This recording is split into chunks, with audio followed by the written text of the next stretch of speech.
The year was 1943. Snow fell on a facility that shouldn't have existed, and I walked those corridors with a clipboard in my hand and death in my wake. They taught me that duty was honor, that obedience was love, that selection was mercy. I believed them. God help me, I believed every word. If you're listening to this, I need you to ask yourself something. Would you have been strong enough to say no? Because I wasn't. Not at first. Not for a very long time. Please. Not me, please. That sound. That pen on paper. Each mark was a death sentence. But I didn't know that yet. Or maybe I didn't want to know. This is my confession. This is how I went from healer to monster. And how I tried, too late, to become human again. March 15th. 1943. My first day at the Imperial Medical Research Institute, the most prestigious medical facility in Japan. I couldn't believe they'd chosen me. Nurse Tanaka, welcome, welcome. Dr. Yamada, it's such an honor to be here. The honor is ours. Your credentials are impeccable.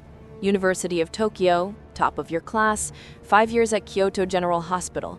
We're fortunate to have someone of your caliber. Thank you, sir. I read about the groundbreaking work being done here. To contribute to the advancement of medical science, there's no higher calling. Indeed, indeed. Come, let me show you our facilities. Dr. Yamada led me through pristine corridors. Everything gleamed with sterile perfection.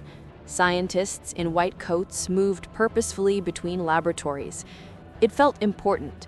It felt like the future. This is our main research wing. We're developing treatments that will save millions of Japanese soldiers.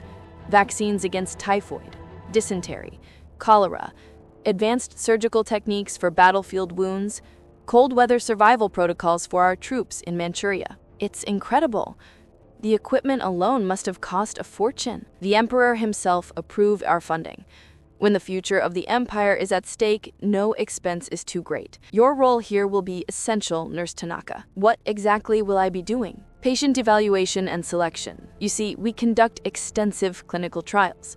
Matching the right test subjects to the right protocols requires medical expertise. Someone who can assess physical condition, medical history, contraindications. That's where you come in. I understand. Clinical trials require careful subject selection. Precisely. And there's one more thing you need to understand. The work we do here is classified. Matters of national security. You'll be required to sign confidentiality agreements. What happens within these walls stays within these walls. Of course. I understand completely. Excellent. I know you would. Welcome to the team, Nurse Tanaka. You're going to do great things here. I believed him. I actually believed every word. My first day in the patient ward, I was given evaluation criteria, age range, physical condition, blood type, medical history. It seemed like standard clinical assessment. Professional. Scientific. Necessary. The patients were prisoners of war, though no one said that explicitly. They were referred to as subjects, or participants in medical research. They said they were receiving medical care in exchange for participating in clinical trials. Good morning. I'm Nurse Tanaka. I'll be conducting your medical evaluation today. They say if we cooperate, we'll be sent to regular prison camp? Better conditions? Is that true? I need to ask you some questions first. Please state your age. 43. Any history of tuberculosis or respiratory illness? No, I'm healthy. I was a farmer before the war. Have you received any vaccinations in the past 5 years? I don't know. Maybe. In my village, we didn't have many doctors. I made notes on my clipboard. Age, occupation, medical history. Everything seemed routine. At the end of the day, I submitted my evaluations to Dr. Yamada. Neat rows of data. Potential subjects categorized by protocol compatibility. Excellent work, Nurse Tanaka. Your assessments are thorough and precise. These subjects will be perfect for the upcoming cold weather resistance trials. When will the trials begin? Next week. Don't worry, you'll be kept informed of our progress. Your selections are the foundation of everything we accomplish here. I went home that night feeling accomplished, useful, important. I was contributing to medical science, helping save Japanese lives, doing my duty. I was so naive. Or maybe I just wanted to be. Weeks passed. I settled into a comfortable routine. Wake at 6, arrive at the facility by 7, spend the day evaluating patients, matching them to protocols, submitting my recommendations. The work was intellectually engaging. I was good at it. I made friends with the other nurses. Yuki was young, fresh out of nursing school, full of enthusiasm for our important work. Reiko was older, experienced, quiet. She'd been at the facility for 3 years. Isn't this exciting, Akiko? We're making history here. It does feel significant. Did you hear? The vaccine trial I helped prepare subjects for has shown a 92% success rate. 92%. That means thousands of soldiers will be protected. That's wonderful. Reiko, you're so quiet today. Don't you think the work we're doing is incredible? That's one word for it. What do you mean? Nothing. Just that history has many faces. Sometimes what seems noble in the moment looks different years later. I don't understand. You're not supposed to. None of us are. That's the point. Reiko, if there's something you want to say, Yuki interrupted, uncomfortable with the tension. Look at the time. We need to prepare for this afternoon's evaluations. Dr. Yamada said we have 30 new subjects arriving. Reiko walked away without another word. I wanted to ask her what she meant, but something stopped me. Fear, maybe. Or the sense that once I opened that door, I couldn't close it again. So I didn't ask.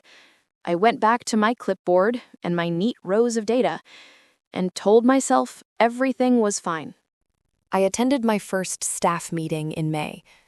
Dr. Yamada presented results from recent trials, slides projected on a white screen, graphs showing survival rates, recovery times, treatment efficacy.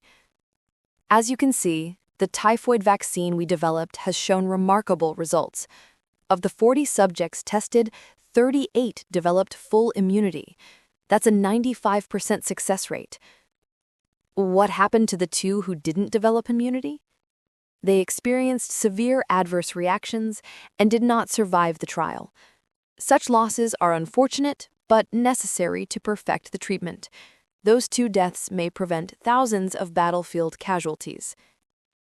Everyone nodded. It made sense. Clinical trials always carried risks. That's why informed consent was so important. But a small voice in my head whispered, "Did those 2 subjects give informed consent?" I pushed the voice away.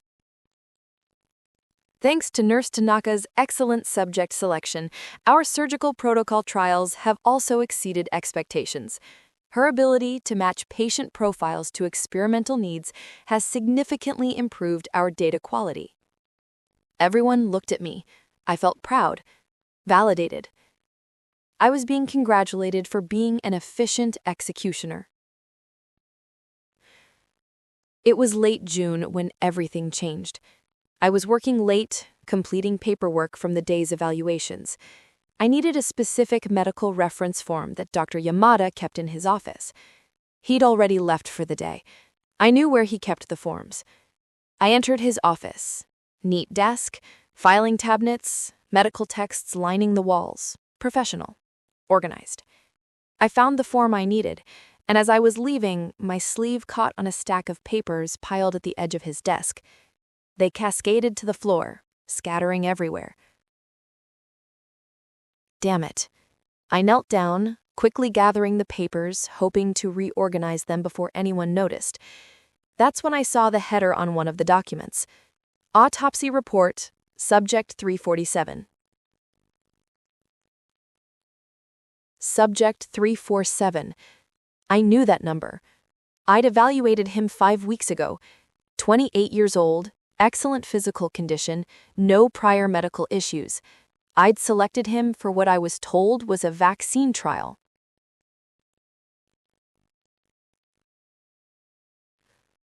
My hands shook as I read. Subject 347. Male, age 28, pathogen exposure trial.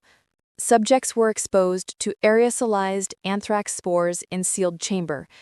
Subject 347 exhibited first symptoms at 18 hours post-exposure: fever, respiratory distress, hemorrhaging. Death occurred 47 hours post-exposure. Autopsy reveals complete organ failure consistent with acute anthrax toxemia. Viable tissue samples harvested for further study. I couldn't breathe. The paper slipped from my fingers. I picked up another report. Subject 298. A woman I'd evaluated. Frostbite progression study. Subject exposed to -30 degrees Celsius for extended duration. Tissue necrosis documented at hourly intervals. Subject expired after 9 hours. Both legs amputated post-mortem for cellular analysis. Another report, and another, and another. Subjects I had selected.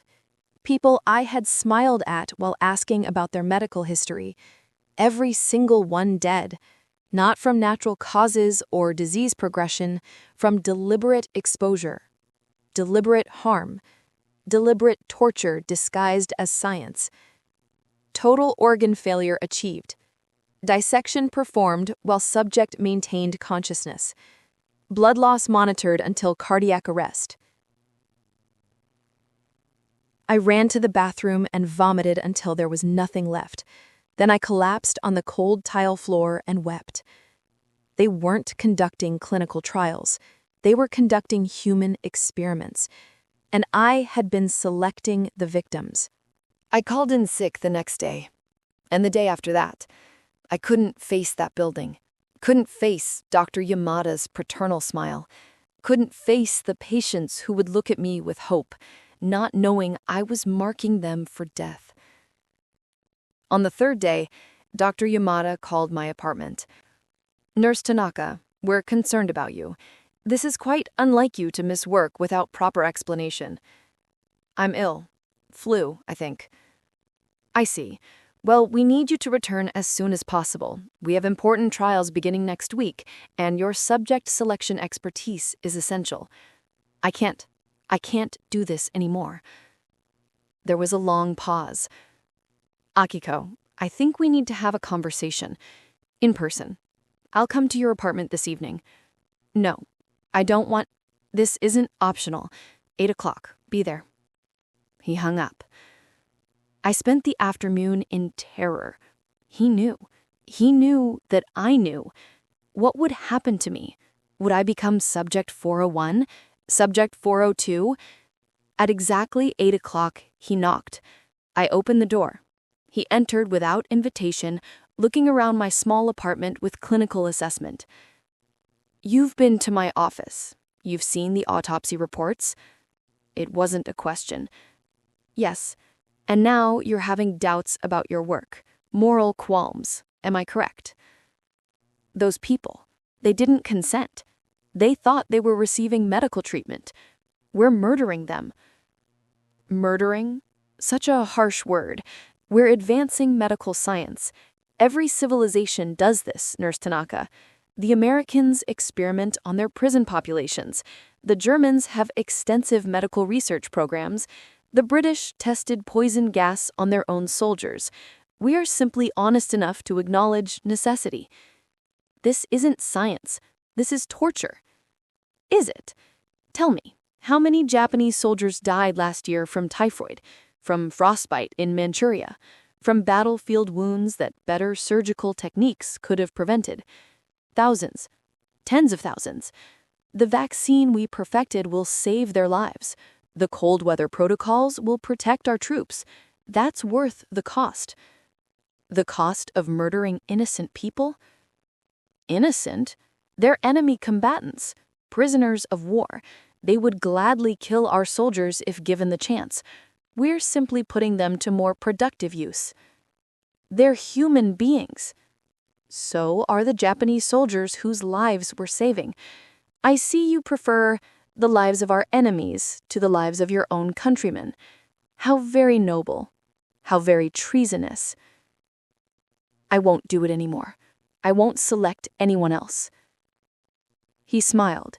It was the most terrifying thing I'd ever seen. "Akiko, you have two choices. You continue your work, serving your country and advancing science, or you refuse and you become a subject yourself. Your medical training would make you particularly valuable.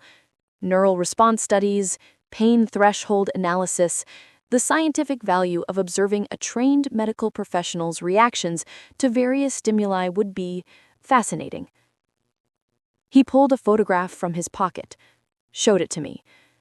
A woman on an operating table, her skull open, her brain exposed, conscious, eyes wide with indescribable horror. "That's Nurse Watanabe. She raised similar objections 6 months ago. Her contributions to our understanding of human neurology have been invaluable. She's still alive, technically. We keep her comfortable. Well, as comfortable as one can be without a significant portion of their cerebral cortex." I was going to vomit again. "So, Nurse Tanaka, what will it be?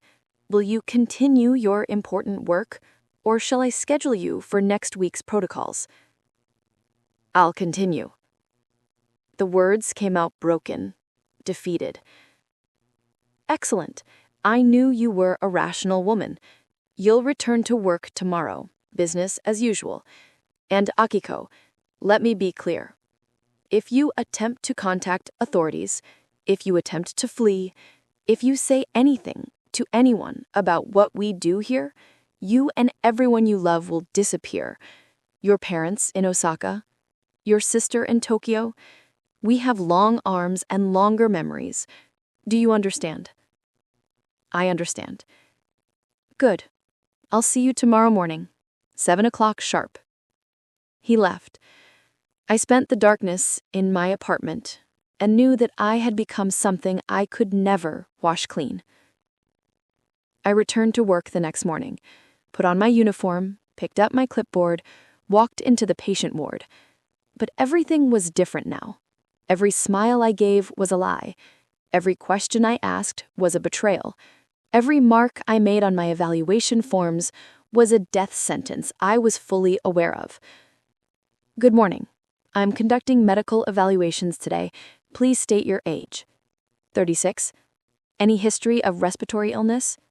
"No." I made my mark, moved to the next bed. "Age?" 42. "Medical history?"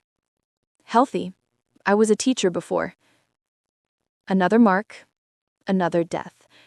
I was killing them as surely as if I held a knife to their throats, but I kept doing it, day after day, week after week, because I was afraid, because I wanted to live, because I told myself there was nothing I could do. I started drinking at night, couldn't look at myself in mirrors. Yuki noticed my deterioration. "Akiko, you look terrible. Are you sleeping?" "Not much." "Is something wrong? You've been different since you came back from being sick." "Everything is wrong. Everything we're doing here is wrong." "What do you mean? Do you know what happens in Wing C?" She looked away uncomfortably. "I don't ask questions I don't want answered." "Maybe you should. Maybe we all should. Akiko, we're doing important work, following orders, serving our country." Those are the words every monster in history has used. Following orders, serving the country. It doesn't make us less monstrous. "I have to go." She left quickly, unwilling to face the truth that was destroying me slowly. Reiko found me later crying in the supply closet. "You found out?" "Yes." "I'm sorry. I tried to warn you." "Why do you stay? If you know what's happening, why do you keep doing this?" "Same reason you do. Fear. And the hope that maybe, somehow, we can make a difference. Save one person. Do something that matters." Can we? Can we make a difference? I don't know, but I keep looking for opportunities. She left me alone with my guilt and my shame and my desperate hope that someday, somehow, I could do something to atone. September arrived with cold rain. I had been selecting victims for 4 months. I'd stopped counting how many, stopped remembering their faces. It was the only way to survive. Then, she arrived. I was conducting routine evaluations when they brought in a new group of prisoners, Chinese civilians, not soldiers, families caught in the wrong place at the wrong time. Among them was a young woman, 19 years old, visibly pregnant. Please don't hurt my baby. I'm 6 months pregnant, please. The interpreter translated. I looked at her intake form, saw the protocol assignment already filled in, fetal development stress analysis. I knew what that meant. They would extract the baby, vivisect the mother, study both, all in the name of understanding human development under extreme conditions. Something inside me shattered, or maybe something finally healed. 4 months I'd been selecting people to die. 4 months I'd told myself I had no choice. 4 months of cowardice disguised as survival. But looking at this terrified pregnant girl, I realized I did have a choice. I'd always had a choice. I could die a coward, or I could die trying to do something right. Either way, I was probably going to die. But at least one of those deaths meant something. I made my decision. I falsified Chen Mei's medical records, made her appear to have advanced tuberculosis, highly contagious, unsuitable for standard protocols, got her transferred to the isolation ward where security was lighter. Then I began systematically documenting everything. I stole photographs from Wing C when no one was looking, made copies of autopsy reports, experiment protocols, subject logs, hid them in my quarters. I needed help. I couldn't do this alone. I thought about who I could trust. Most of the staff were true believers or too afraid to act. But there was one person who might help. Corporal Sato, the young guard. He was 22, idealistic, still believed in honor and duty as more than empty words. I'd seen him help prisoners, speaking kindly when he thought no one was watching. I approached him during his late-night shift. Corporal Sato, can I speak with you privately? Nurse Tanaka, is something wrong? Yes, everything is wrong, and I need you to know the truth. I don't understand. I showed him the photographs, the documents, the evidence of what was really happening in Wing C. He went pale. This can't be real. This is propaganda, forged documents meant to... It's real. I've been there. I've seen it. And I've been selecting the victims for 4 months. Why are you telling me this? Because you're young enough to still have a conscience. Because I need help. And because doing nothing is destroying us both, just slowly. They'll kill us if we interfere. Probably, but I'm willing to die trying to do something right. Are you? We planned the escape carefully. Corporal Sato would create a diversion, a fire in the Eastern Supply Building. During the chaos, I would get Chen Mei out through the service entrance. Sato would ensure the documentation reached Allied resistance forces operating in the region. It was desperate, dangerous, almost certainly doomed to fail. But it was the first thing I'd done in months that felt like being human. The night came. October 15th, 1943. Cold and moonless. Everything went wrong from the start. The fire started perfectly. Alarms blared, staff rushed from their quarters, but Dr. Yamada didn't react like everyone else. He immediately ordered a facility-wide lockdown. All exits sealed, all personnel accounted for. He suspected sabotage instantly. I was already in the isolation ward with Chen Mei. We heard the lockdown order. We have to move now. Can you walk? The baby's coming. Contractions started an hour ago. No, not now. Not here. But biology doesn't care about timing. We hid in a storage room while soldiers searched the corridors. Chen Mei tried desperately to stay quiet, but labor doesn't allow for silence. I can't do this. You have to, for your baby, for both of you. Footsteps approached, voices calling out, searching. The door burst open. 3 soldiers. Found them, Ward C, Storage Room 3. I did something I'd never done before. I fought. Grabbed a metal tray, swung it at the nearest soldier, hit him hard enough to knock him back, grabbed Chen Mei, pulled her toward the door. But we were outnumbered. They grabbed me, forcing me down. Then gunshots. Corporal Sato appeared, weapon drawn, shot the soldiers with the precision of military training and the desperation of a man who'd finally chosen a side. Did you get the documents out? Gave them to a resistance contact an hour ago. Whatever happens now, people will know. More soldiers coming. We could hear them in the hallway. There's no way out, is there? No, but we can buy her time. He handed me a weapon, positioned himself at the doorway. Chen Mei, listen to me. There's a service tunnel 50 meters south, leads to the forest.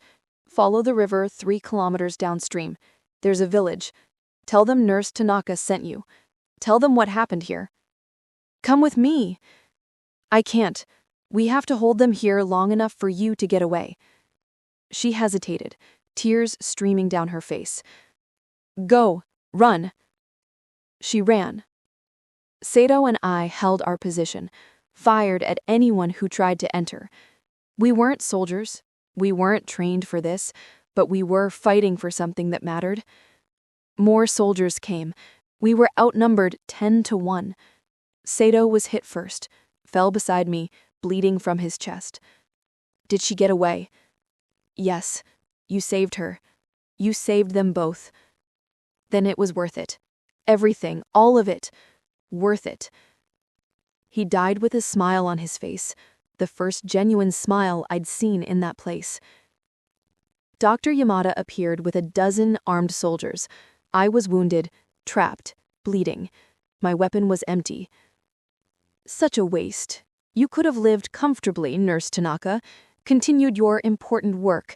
Why throw all away for one prisoner? Because I needed to remember I was human.